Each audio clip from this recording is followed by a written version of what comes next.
नमस्कार दोस्तों, मैं सुनील अमृत यूजीसी नेट हिंदी माध्यम में आप सभी का स्वागत करता हूं। हम लोग पढ़ रहे हैं यूजीसी नेट के अंतर्गत पेपर वन और पेपर सेकंड। पेपर वन की मैं आप लोगों को लगभग सभी यूनिट कंप्लीट करा चुका हूं। अभी फिलहाल जो चल रहा है आपका हिस्ट्री चल रही है और कुछ आपकी क्लासें रह रही हैं आपकी पेपर वन की भी। ठीक है जी। उसमें DI वाली आपकी जो क्लास रह रही है उसको भी जल्द एग्जाम से पहले पहले 25 जून से पहले पहले पूरा करा लिया जाएगा। तो चलिए करेंगे आज की क्लास को स्टार्ट। इससे पहले अगर मैं बात करूं मौर्यकाल व मौर्योत्तरकाल की 8 क्लासें आपकी आ चुकी हैं। ये आपकी 9वीं क्लास है और 230 क्वेश्चन हम इसके कंप्लीट कर चुके हैं जो पहले एग्जाम में कभी आए हैं यूजीसी नेट में या यूपीपीसीएस प्री में आए हैं, या इसके अलावा आप बात करें असिस्टेंट प्रोफेसर की, टीजीटी, पीजीटी, किसी भी एग्जाम में हिस्ट्री के लगभग जो क्वेश्चन आए हैं, जो मेन क्वेश्चन आए हैं, जो बढ़िया क्वेश्चन आए हैं, वे सभी मैं आपको इस सीरीज में कराने का प्रयास कर रहा हूँ। तो चलिए आज की क्लास को करेंगे स्टार्ट। यदि आप लोगों ने हमारे यूट्यूब चैनल को सब्सक्राइब नहीं किया है तो प्लीज़ हमारे यूट्यूब चैनल को सब्सक्राइब अवश्य कर लें और बेल आइकन को जरूर दबा दें, क्योंकि जब भी हम वीडियो अपलोड करें या लाइव करें तो उसका आपको नोटिफिकेशन प्राप्त हो जाएगा। चलिए जी, तो देखते हैं सबसे पहला जो क्वेश्चन है आप लोगों के सामने वो कौन सा है। क्वेश्चन नंबर 231 और आज की क्लास का ये सबसे पहला क्वेश्चन रहेगा।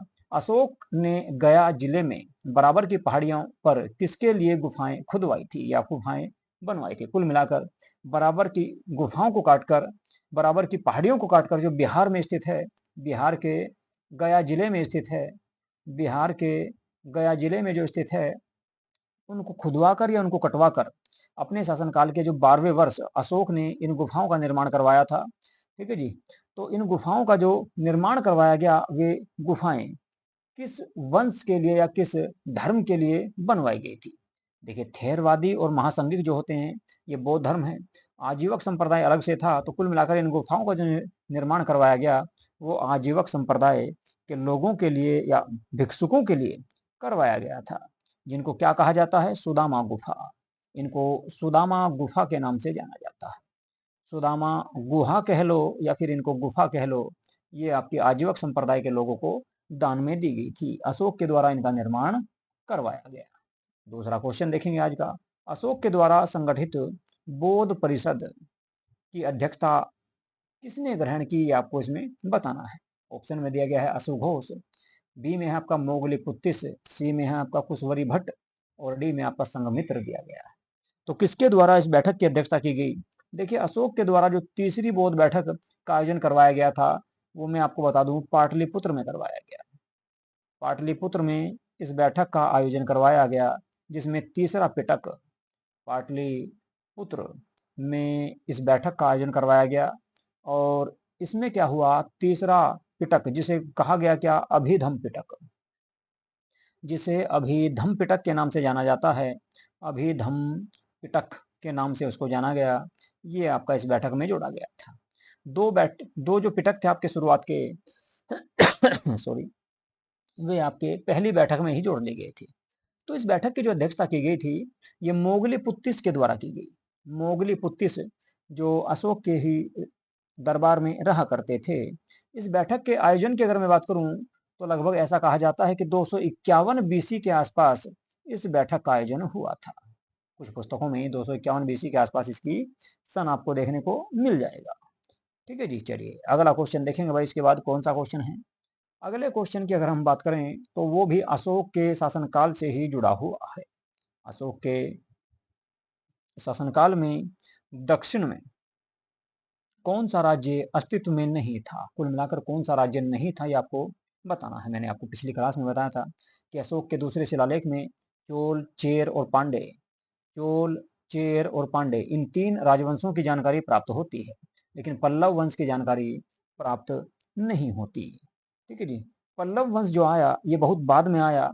ये आपका माना जाता है 6वीं शताब्दी में, 6वीं शताब्दी में या 6वीं शताब्दी शताब्दी में इस वंश को माना जाता है हर्षवर्धन के बाद पल्लव वंश। इसकी स्थापना की अगर मैं बात करूं पल्लव वंश की, तो सिंह विष्णु के द्वारा, सिंह विष्णु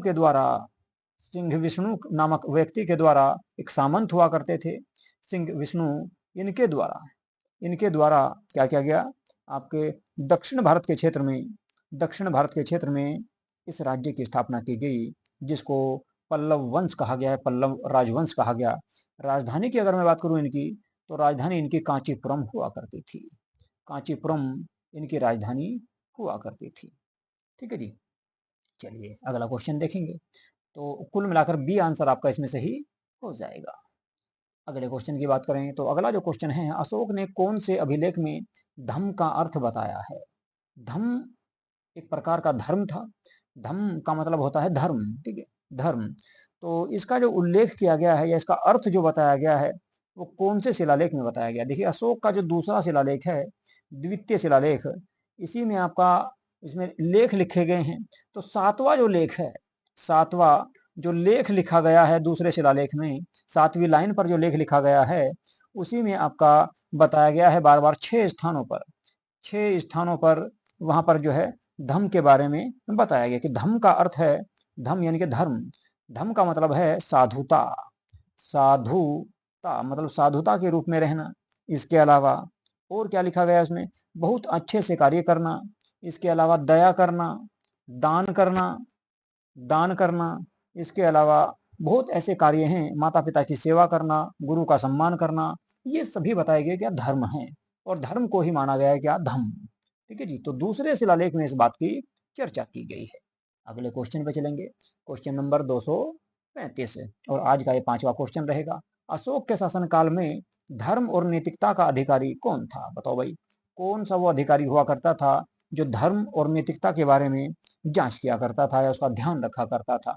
राजुक तो न्यायाधीश हुआ करते थे, पुलिस का काम तुम्हें पता है प्रशासन का होता है। तो धर्म महामात्र उनको कहा गया, धर्म महामात्र या महामात्य के नाम से भी कहीं जगह आपको मिल जाएगा, महामात्य के नाम से भी उनका नाम देखने को मिल जाएगा, धार्मिक महामात्य या धर्म महामात्य। तो कुल मिलाकर जो है इसका आंसर सही होगा आपका बी ऑप्शन। क्वेश्चन नंबर 6 की बात करेंगे। क्वेश्चन नंबर 6 में दिया गया है आपका क्या कि श्रीलंका के उस समय राजा का नाम क्या था जो अशोक के समकालीन था? मैंने बताया आपको कि अशोक का जो समकालीन था उसका भाई था। अशोक का समकालीन कौन था? उसका भाई था, जिसका नाम था तिस, जिसका नाम क्या था? तिस, या कई बुकों में आपको उसका नाम तिस्सा भी देखने को मिल जाएगा। तो देवाना पिया, देवनाम पिया तिस्सा के नाम से उसको जाना जाता है। तो बी ऑप्शन आपका इसमें सही हो जाएगा। जो सिंघल का राजा था, सिंघल मतलब श्रीलंका का राजा था, सिंघल को ही श्रीलंका का शासक भी कहा जाता है। ठीक है जी। इसके बारे में जो जानकारी मिलती है, इसके बारे में जानकारी मिलती है कि आपका तिस जो था ये ताम्रपर्णी, ताम्रपर्णी, ताम्रपर्णी कहा गया है किसको? श्रीलंका को। ताम्रपर्णी श्रीलंका को कहा गया है, श्रीलंका का शासक था, यानी ताम्रपर्णी का शासक था। इस बात की जानकारी हमको मिलती है। ठीक है जी।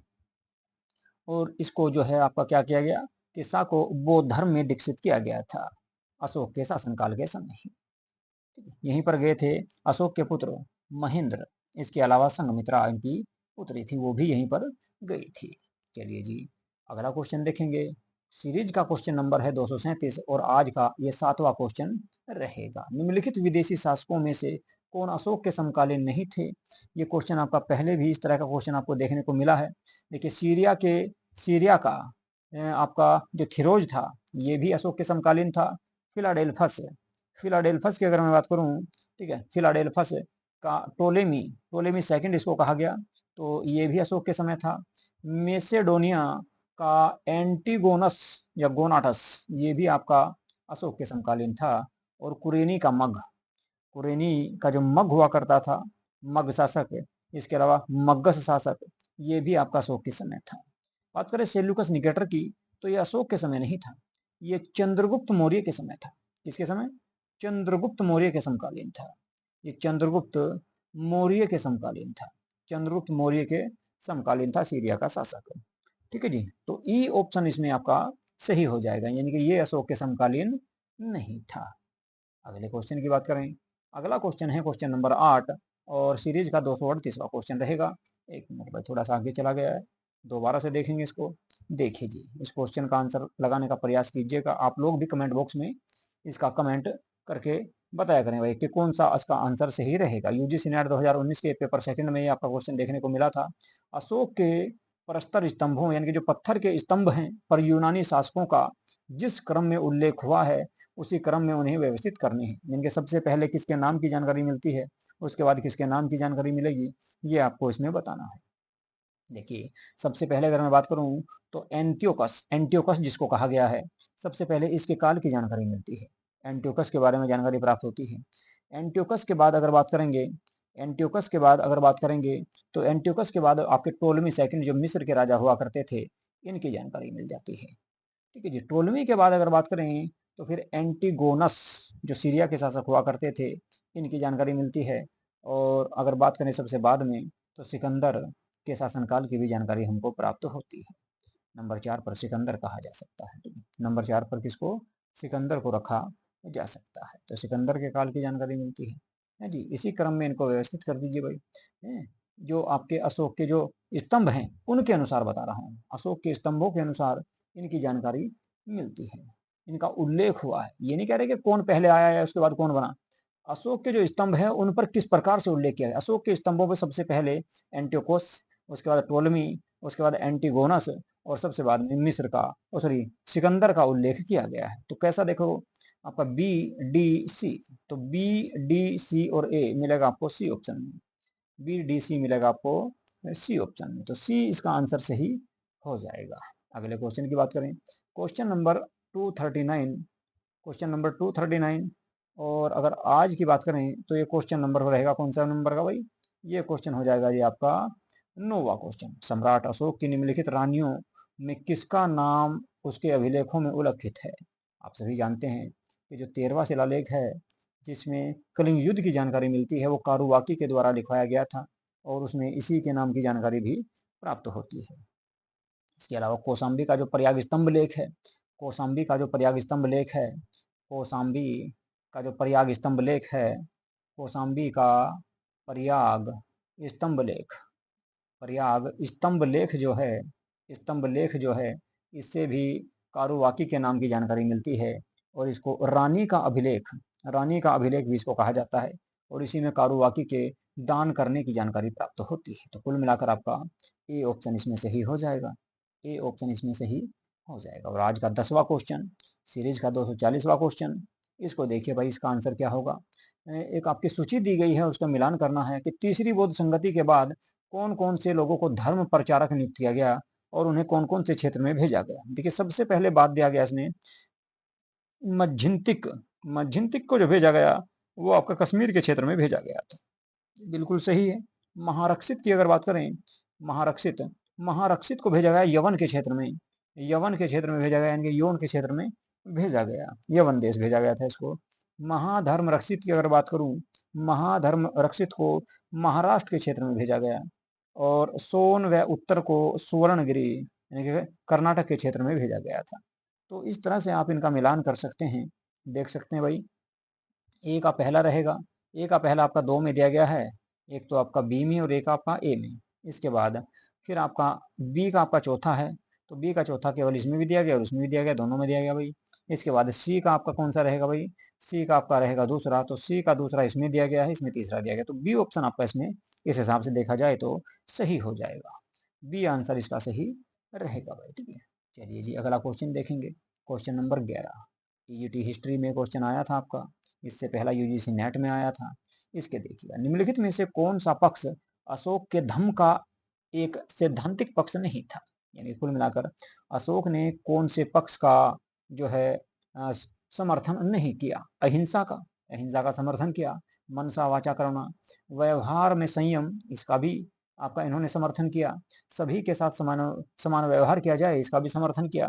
पापों से भय, पापों से भय का उल्लेख अशोक के किसी भी शिलालेख में नहीं किया गया। तो कुल मिलाकर डी ऑप्शन इसका सही हो जाएगा, इनके इसका सैद्धांतिक पक्ष नहीं था। क्वेश्चन नंबर 12 और इसको देखते हैं भाई, किस उद्देश्य से अशोक ने अपनी प्रजा में धम्म का प्रचार किया? बताओ, अशोक ने अपने किस उद्देश्य को पूरा करने के लिए धम्म का प्रचार किया था?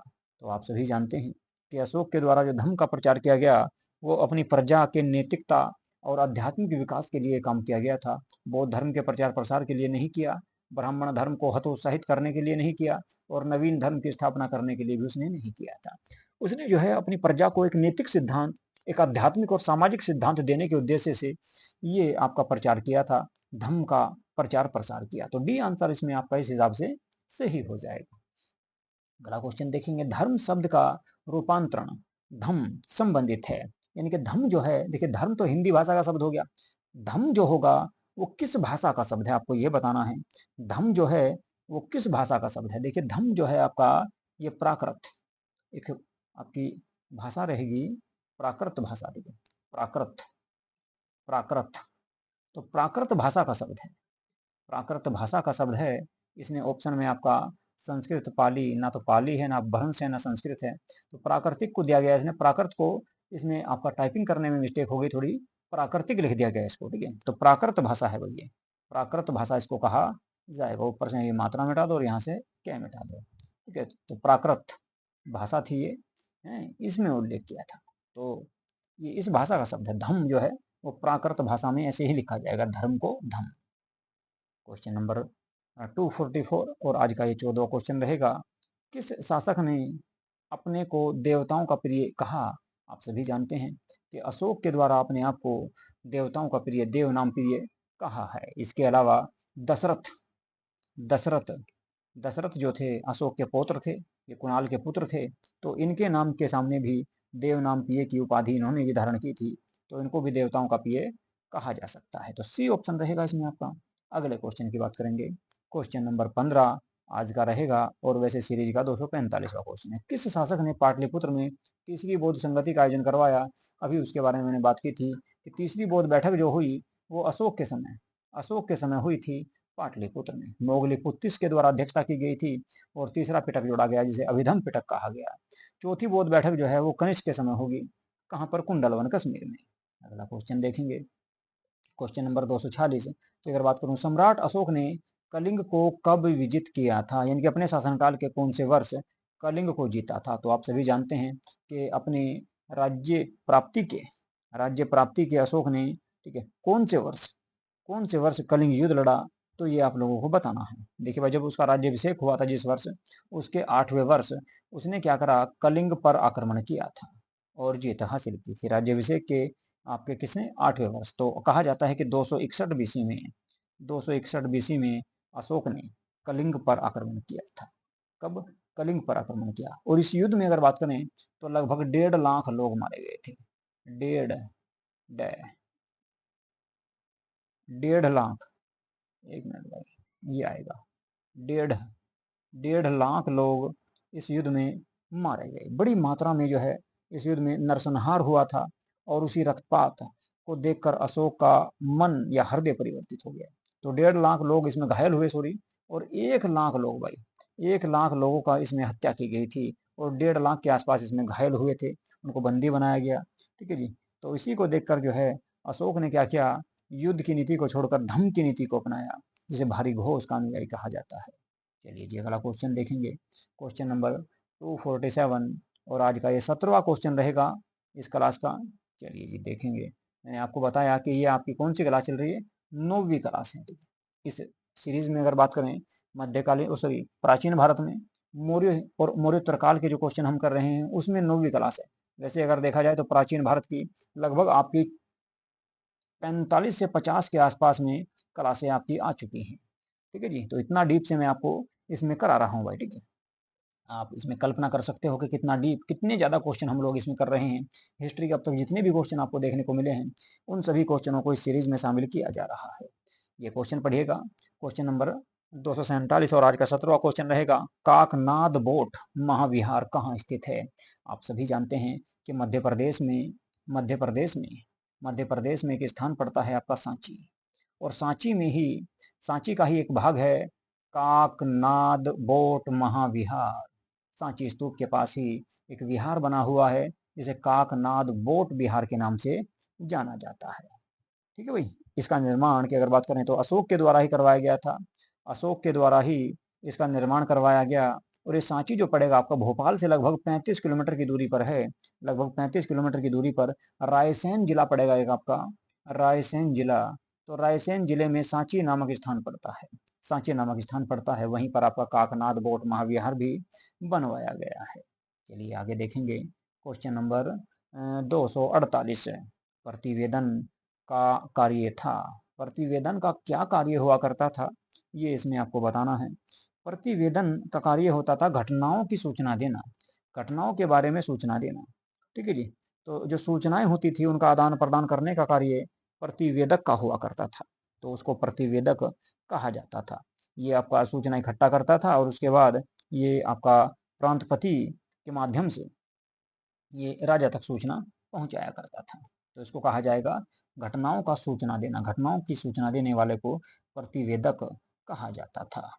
क्वेश्चन नंबर 249 की अगर बात करें तो निम्नलिखित में से किसने अशोक को बौद्ध धर्म में दीक्षित किया या बौद्ध धर्म में दीक्षित किया? बौद्ध धर्म में दीक्षा किसके द्वारा दी गई थी? देखिए भाई, आपको जो है दो तरह के इसमें साक्ष्य प्राप्त होते हैं। एक तो आप सभी जानते हैं कि मोगली पुत्तिस का नाम तो आता ही है।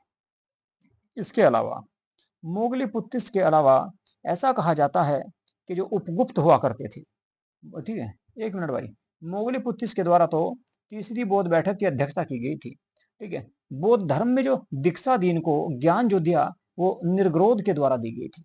निर्ग्रोध जो थे, निर्ग्रोध के द्वारा ऐसा कहा जाता है कि महावंश और दीपवंश जो पुस्तक है उसमें कहा गया कि निर्ग्रोध के द्वारा, निर्ग्रोध नामक जो भिक्षु हुआ करता था, उसने अशोक के शासनकाल के चौथे वर्ष, 4वें वर्ष या चौथे वर्ष, ठीक है, इनको बौद्ध धर्म की दीक्षा दी या शिक्षा दी। लेकिन एक पुस्तक मिलती है आपको, ये देखो, निर्ग्रंथ की जानकारी मिलती है कौन सी पुस्तक में? दीपवंश में। तो दीपवंश जो पुस्तक है बौद्ध धर्म की, उसमें तो जानकारी मिलती है कि निर्ग्रोध के द्वारा अशोक को बौद्ध धर्म की दीक्षा दी गई। फिर एक पुस्तक मिलती है आपको, आप सभी जानते हैं उसके बारे में, दिव्य वदान। दिव्य वदान जो पुस्तक है ये भी बौद्ध धर्म की पुस्तक है। इसमें कहा गया है कि आपका जो चाणक्य के शिष्य हुआ करते थे, उपगुप्त उपगुप्त उपगुप्त ने इनको बौद्ध धर्म की दीक्षा दी थी। तो कुल मिलाकर दोनों ही ऑप्शन इसके सही रहेंगे, क्योंकि ग्रंथों के अनुसार दोनों ही पुस्तकें सही रहेंगी। तो इसका एक आंसर और मैं बना देता हूं आपको, ई। इसमें रहेगा आपका ए एंड सी, ये वाला ऑप्शन इसमें सही हो जाएगा भाई। ठीक है जी, चलिए अगला क्वेश्चन की बात करेंगे। अगला क्वेश्चन जो देखेंगे हम, अशोक ने अपने किस शासकीय वर्ष में लुम्बिनी की यात्रा की? आप सभी को बताया था मैंने आपको, एक अभिलेख प्राप्त होता है रुम्मनदेई स्तंभ लेख, जिसको आपका लुम्बिनी स्तंभ लेख के नाम से भी जाना जाता है। उसी में कहा गया कि अशोक ने अपने शासनकाल के 10वें वर्ष गया की यात्रा की, बोध गया की यात्रा की, और 20वें वर्ष लुम्बिनी की यात्रा की थी। 20वें वर्ष लुम्बिनी की यात्रा की और इसको धार्मिक कर से मुक्त कर दिया। इसके अलावा जो राजस्व कर थे यहाँ पर 1/6 हुआ करता था, उसे घटाकर 1/8 कर दिया था। तो 20वें वर्ष अशोक ने अपने शासनकाल के 20वें वर्ष लुम्बिनी की यात्रा की थी। इस बात की जानकारी हमको मिलती है किससे? रुम्मनदेई स्तंभ लेख से या रुम्मनदेई अभिलेख से। क्वेश्चन नंबर 251 आज का 21वां क्वेश्चन रहेगा, इसके बारे में बात करेंगे। चलिए जी, अशोक ने इन प्रधान शिला स्थानों में कौन सा धम्म का विवरण तथा सारांश प्रस्तुत किया? बताओ भाई, कौन सा धम्म के बारे में कौन सा शिलालेख है? तो धम्म विजय की अगर बात करें, धम्म विजय की अगर बात करेंगे तो धम्म विजय का उल्लेख कौन से शिलालेख में किया गया है भाई? तो ये किया गया है आपका 11वां जो शिलालेख है, 11वां जो शिलालेख है अशोक का, इसमें धम्म विजय का उल्लेख किया गया है। तो इस हिसाब से आपका बी ऑप्शन आपका इसमें सही हो जाएगा, बी आंसर इसमें आपका सही हो जाएगा। चलिए जी अगला क्वेश्चन देखें। अगले क्वेश्चन की अगर मैं बात करूं, क्वेश्चन नंबर 252 और आज का 22वां क्वेश्चन ये रहेगा, निम्नलिखित में से कौन सी अशोक के शासनकाल के समय प्रांतीय राजधानी नहीं थी? कुल मिलाकर जो है, अगर देखिए मैं आपको राजधानी की बात करूं तो राजधानी में आपको यहाँ पर बता रहा हूँ, तक्षशिला जो हुआ करती थी ये उत्तरापथ की राजधानी हुआ करती थी। उत्तरापथ की राजधानी तक्षशिला थी। ठीक है जी, सुवर्णगिरी की बात करें तो ये दक्षिणापथ की राजधानी हुआ करती थी। दक्षिणापथ की राजधानी आपकी हुआ करती थी। तोसली की बात करें तो ये कलिंग की राजधानी हुआ करती थी, कलिंग की राजधानी हुआ करती थी। ठीक है जी, इसके अलावा उज्जैनी की बात करें, एक उज्जैनी राजधानी हुआ करती थी, उज्जैनी अवंती की, ये अवंती जो क्षेत्र था अवंती की राजधानी हुआ करती थी। कौन सी? उज्जैनी। तो उज्जैनी जो है ये अवंती की राजधानी हुआ करती थी। बात करें पाटलिपुत्र, पाटलिपुत्र जो मेन राजधानी थी वो पाटलिपुत्र हुआ करती थी भाई मौर्य काल में। तो पाटलिपुत्र जो थी ये आपकी जो है प्राची, प्राची उसको कहा जाता था, या फिर कह सकते हैं आप मध्य देश की राजधानी हुआ करती थी। धौली के नाम से कोई राजधानी नहीं हुआ करती थी। ठीक है, तो सी ऑप्शन ही आपका सही रहेगा। 5 आपके क्षेत्र थे, एक ये बताया मैंने आपको उत्तरापथ, दूसरा दक्षिणापथ, तीसरा कलिंग, चौथा आपका प्राची, चौथे नंबर पे प्राची और 5वें नंबर पे अवंती, 5वें नंबर पर अवंती। ये 5 आपके प्रांत हुआ करते थे अशोक के शासनकाल के समय। धौली नाम से कोई आपकी राजधानी नहीं थी। चलिए जी, अगला क्वेश्चन देखेंगे, क्वेश्चन नंबर 253 है जी, इसके बारे में बात करते हैं। इस क्वेश्चन की अगर हम बात करें तो निम्नलिखित में से कौन सा अशोक का द्विभाषिक अभिलेख, द्विभाषिक मतलब जिसमें 2 भाषाओं का प्रयोग किया गया है, अशोक का वो कौन सा शिलालेख था जिसमें 2 भाषाओं का प्रयोग किया गया है? देखिए, एक शिलालेख प्राप्त हुआ है आपका कंदहार से, कंदहार को ही कंधार भी कहा जाता है भाई। कंधार के क्षेत्र से एक शिलालेख प्राप्त हुआ है जिसका नाम है आपका सर ए कुना, सर ए कुना, सर ए कुना का जो अभिलेख है, सर ए कुना न है भाई, ये सर कुना का जो अभिलेख है, इस अभिलेख में 2 भाषाओं में उल्लेख किया गया है, एक अरमाइक है और एक आपका यूनानी भाषा यानी कि ग्रीक भाषा। एक आपकी यूनानी कह लो या ग्रीक कह लो और दूसरी अरमाइक, अरमाइक जो भाषा है, इन दोनों का प्रयोग इसमें किया गया। तो द्वीप भाषा का आपका जो है सर ए कुन्हा का जो अभिलेख है ये प्राप्त हुआ है। इसके बाद क्वेश्चन नंबर 254 को देखेंगे। क्वेश्चन नंबर 254 में कहा गया कर्नाटक जो प्रदेश था में मौर्य साम्राज्य किसके शासन काल में फैला? तो कर्नाटक के क्षेत्र पर जो अधिकार किया गया वो चंद्रगुप्त मौर्य के समय किया गया था। चंद्रगुप्त मौर्य के समय इस क्षेत्र पर अधिकार किया गया। ठीक है, इस बात की जानकारी मिलती है आपकी 14वीं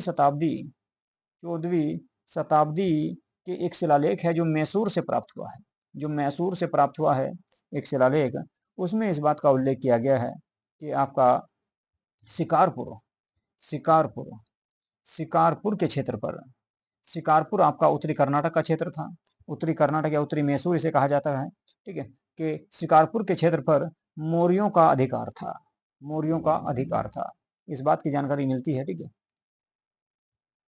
इस बात की जानकारी मिलती है चंद्रगुप्त मौर्य के समय। लेकिन अगर बात करें हिमाचल प्रदेश पीजीटी की, तो हिमाचल प्रदेश पीजीटी ने इसका जो सही आंसर माना था वो माना था भाई किसको? अशोक को, अशोक को माना। जबकि मैं आपको बताऊं, एक आपको जानकारी प्राप्त होगी कि चंद्रगुप्त मौर्य 298 बीसी में आपके कहाँ पर मैसूर चले गए थे, श्रवणबेलगोला में। ठीक है, तो ये अपने ही राज्य में गए थे। इस हिसाब से भी देखा जाए तो आपका ए ऑप्शन ही इसमें आपका सही रहेगा, ए ऑप्शन ही आपका सही रहेगा। लेकिन आयोग ने इसमें सी ऑप्शन सही माना था, यानी कि अशोक को सही माना था कि अशोक के समय वहां तक फैला था। जबकि आप सभी जानते होंगे कि चंद्रगुप्त मौर्य आपके श्रवणबेलगोला चले गए थे जो मैसूर कर्नाटक में ही पड़ता है। तो वो भी आपका मौर्य साम्राज्य में ही उस समय शामिल हुआ करता था। चलिए भाई, अगला क्वेश्चन देख लेते हैं। दोनों तरह से मैंने आपको इसको क्वेश्चन को बता दिया।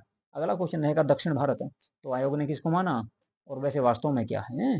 चलिए जी, दक्षिण भारत के निम्नलिखित में से किन स्थानों में 14 घोषणाओं वाले अशोक के कालीन शिलालेख पाए गए? तो बताओ कहाँ कहाँ से अशोक के जो है शिलालेख प्राप्त हुए हैं, ये इसमें आपको बताना है। देखो भाई, अशोक के जो शिलालेख हमको प्राप्त हुए हैं वो आपके एक तो मिले हैं आपके एर्नगुडी आंध्र प्रदेश से, एर्नगुडी आंध्र प्रदेश से प्राप्त हुए हैं।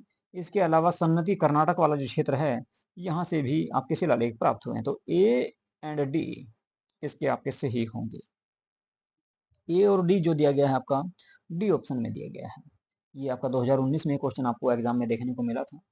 तो एर्नागुडी और इसके अलावा यानी कि आंध्र प्रदेश और आपका कर्नाटक में जो सन्नति वाला क्षेत्र है यहाँ से आपको इनके ये 14 शिलालेख ये 14 घोषणा की गई है उनकी जानकारी प्राप्त होती है। क्वेश्चन नंबर 256 और आज का 26वां क्वेश्चन ये रहेगा, इसके बारे में बात करते हैं भाई। इसको देखते हैं जी क्या दिया गया इसमें, कथन और कारण दिए गए हैं और दोनों देखने भाई। तो 5वीं शताब्दी में फाहियान ने अपनी भारत यात्रा के क्रम में यह विवरण दिया। कौन सा विवरण दिया? यह विवरण दिया कि देश में कोई भी संभ्रांत व्यक्ति मांसाहार नहीं करता था। कुल मिलाकर जो संपन्न व्यक्ति, संभ्रांत का मतलब जो संपन्न व्यक्ति होते थे वे मांस नहीं खाते थे। ये बात बिल्कुल सही है। इस बात की जानकारी फाहियान की यात्रा से प्राप्त होती है।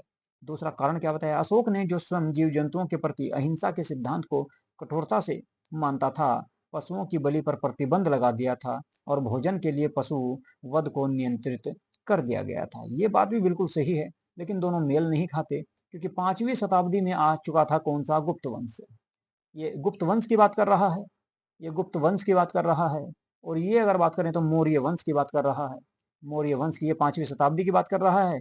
और ये आपका 250 बीसी के आसपास की बात कर रहा है। तो दोनों काल अलग अलग हैं, बात दोनों सही है, कथन दोनों सही है, कारण भी सही है, लेकिन आर जो है वो एक ही सही पुष्टि नहीं करता। तो बी आंसर इसमें इस हिसाब से आपका सही हो जाएगा।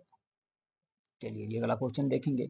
अगला जो क्वेश्चन है, सांची के सबसे बड़े स्तूप जिसे स्तूप संख्या 1 या महास्तूप कहा गया का आंतरिक ईंटों का निर्माण, जो आंतरिक ईंटों का निर्मित भाग किसके काल में बना, यानी कि जो आंतरिक ईंटों का जो भाग बनवाया गया वो किसके काल में या किस राजा के समय उसका निर्माण करवाया गया था, ये बस इसमें आपको बताना है। देखिए जो है सांची का जो स्तूप है, सांची का स्तूप जिसे स्तूप संख्या 1 या महास्तूप भी कहा जाता है जी, सबसे बड़े स्तूपों में से आता है। का आंतरिक जो ईंटों का भाग है जो निर्मित करवाया गया वो अशोक के समय ही बनवा दिया गया था। अशोक के समय ही उसका निर्माण करवा दिया गया था। ठीक है जी। चलिए इसके बाद बात करेंगे अगले क्वेश्चन की। अगला जो क्वेश्चन रहेगा उसके बारे में बात करते हैं। Question number 258। चलो जी, मौर्य काल में शिक्षा का सर्वाधिक प्रसिद्ध केंद्र आपको बताना है कि यह सबसे बड़ा जो केंद्र था शिक्षा का वो बताओ कौन सा था। मौर्य काल में शिक्षा का सर्वाधिक प्रसिद्ध केंद्र की अगर मैं बात करूं तो देखिए नालंदा विश्वविद्यालय तो गुप्त वंश में बना, तो ये तो हो ही नहीं सकता। वल्लभी भी क्षेत्र आपका नहीं रहेगा, बाद में आया। और उज्जैनी को भी शिक्षा का केंद्र नहीं माना गया। मौर्य काल में जो शिक्षा का सबसे बड़ा केंद्र माना गया वो तक्षशिला को माना गया। चंद्रगुप्त मौर्य के समय से ही ये विश्वविद्यालय स्थापित था, लेकिन किसने बनवाया इस बात की जानकारी अभी तक नहीं प्राप्त होती। ऐसा कहा जाता है कि चाणक्य भी इसमें अध्यापक रहे हैं। क्वेश्चन नंबर आज का सेकंड लास्ट रहेगा 259, यानी कि कुल मिलाकर आपका 29वां क्वेश्चन आज का रहेगा ये। मौर्य काल में भवनों का निर्माण लकड़ी से भी होता था, इसका पुरातात्विक प्रमाण मिला है। बताओ कहाँ से इस बात का प्रमाण मिलता है कि मौर्य काल में जो आपके भवन बनाए जाते थे उनका निर्माण लकड़ियों से भी होता था। इस बात की जानकारी कुम्हार नामक स्थान पड़ा है आपका, कहाँ पर, पटना में। पटना में कुम्हार नामक स्थान है, यहाँ से इस बात की जानकारी हमको प्राप्त होती है। कुम्हार जो पटना में, बिहार का जो पटना शहर है उसी में कुम्हार नामक स्थान है, वहां से मौर्य काल के बहुत सारे अवशेष, बहुत सारी इमारतें, बहुत सारे भवन हमको प्राप्त हुए हैं। चलिए अगला क्वेश्चन देखेंगे। आज का अंतिम क्वेश्चन रहेगा, मौर्य प्रशासन में लक्षणाध्यक्ष कौन होता था। देखिए लक्षणाध्यक्ष जो हुआ करता था वो मुद्रा का प्रमुख अधिकारी हुआ करता। एक मिनट भाई, मुद्रा का प्रमुख अधिकारी इसको कहा जा सकता है। मुद्रा यानी कि टकसाल, मुद्रा बनती थी कहाँ पर, तो टकसाल, तो टकसाल का अध्यक्ष इसको कह सकते हैं। टकसाल का ये अध्यक्ष हुआ करता था, टकसाल का ये प्रमुख हुआ करता था, जिसको कहा गया क्या, जिसको कहा गया है क्या, आपका लक्षणाध्यक्ष। तो ये टकसाल का प्रमुख हुआ करता था। चरागाह का जो प्रमुख हुआ करता था उसको विविता अध्यक्ष कहते थे भाई, विविता अध्यक्ष, विविता अध्यक्ष के नाम से इसको जाना जाता था, विविता अध्यक्ष के नाम से इसको जाना जाता था। तो कुल मिलाकर अगर बात करें तो आपका जो प्रमुख हुआ करता था, अगर बात करें खदानों की, खदानों का जो प्रमुख हुआ करता था उसको कहा जाता था आकाराध्यक्ष। क्या, आकाराध्यक्ष, आकारा अध्यक्ष के नाम से इसको जाना जाता था, आकारा अध्यक्ष के नाम से इसको जाना जाता था। किसको, खदानों के प्रमुख। और सिक्कों का जो निरीक्षण हुआ करता था, निरीक्षक जो क्या करता था, सिक्कों का जो परीक्षण करता था, निरीक्षक जो करता था उसको रूप दर्शक कहा जाता था। क्या, रूप दर्शक के नाम से उसको जाना जाता था, तो उसको रूप दर्शक कहा जाता था। खदानों का अध्यक्ष को आकाराध्यक्ष कहा जाता था, टकसाल के प्रमुख को लक्षणाध्यक्ष कहा जाता था, चारागाहों का जो प्रमुख हुआ करता था, अध्यक्ष जो होता था, उसको विविताध्यक्ष कहा जाता था। तो ये थी भाई आज की आपकी क्लास। कैसी आप लोगों को ये क्लास लगी इसके बारे में आप लोग जरूर बताएं। और ये क्वेश्चन जो मैं आप लोगों को जो है करा रहा हूँ ये सीरीज, क्या ये आपकी समझ में आ भी रही है या नहीं, एक बार कमेंट करके जरूर बता दिया करें। ठीक है, यदि आप लोगों ने हमारा यूट्यूब चैनल सब्सक्राइब नहीं किया है तो प्लीज हमारे यूट्यूब चैनल को भी भाई सब्सक्राइब जरूर कर लें, और भाई वीडियो को लाइक तथा शेयर तो जरूर कर ही दिया करो। ठीक है जी, चलिए तो यहीं पे करेंगे आज की क्लास को समाप्त। इसके बाद जो आगे की क्लासें रहेंगी, अभी लगभग इसमें आपकी मैं लगभग आपकी ज्यादा नहीं तो कम से कम भी 3 से 4 क्लासेस में और कराऊंगा। ठीक है, जब जाकर आपका मौर्य काल और मौर्योत्तर काल कंप्लीट हो जाएगा। उसके बाद गुप्त काल और गुप्तोत्तर काल पढ़ेंगे, उसके बाद दक्षिण भारत, और फिर आपका प्राचीन भारत समाप्त हो जाएगा। तो बहुत जल्द जो है आपकी ये सीरीज समाप्त हो जाएगी कुल मिलाकर एग्जाम से पहले पहले। चलिए यहीं पे करूंगा समाप्त। नमस्कार।